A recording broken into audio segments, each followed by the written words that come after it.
The city never slept, but Eleanor Gray hardly noticed its hum anymore. As the CEO of Gray Enterprises, her life was measured in board meetings, billion-dollar deals, and the constant hum of her phone. But beneath her polished exterior lay an obsession she had carried for over a decade: to find the man who once saved her life.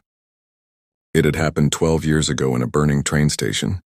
Smoke had filled the air, the crowd had surged in panic, and Eleanor, then just an ambitious intern, had stumbled, choking, barely able to breathe.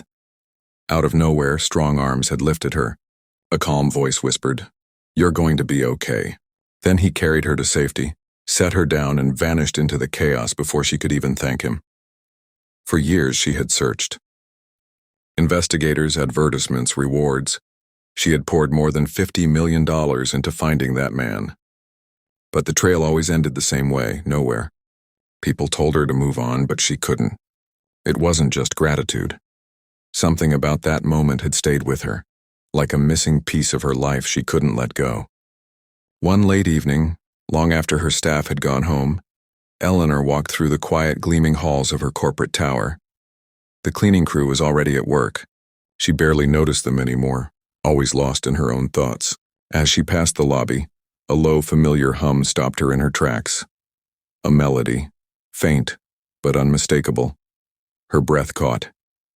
It was the same tune that had been in her memory all these years, the one she had heard in those final moments before the smoke gave way to air. She turned her head slowly. A man in a worn janitor's uniform was polishing the marble floor.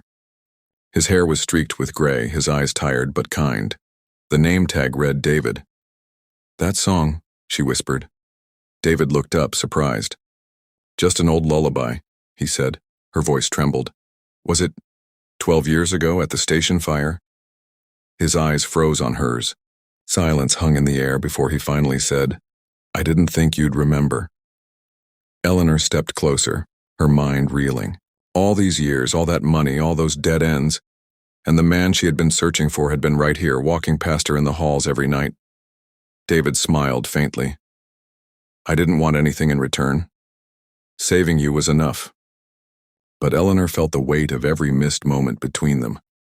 "You have no idea," she said softly, "what you've done for me, and what I'm going to do for you now."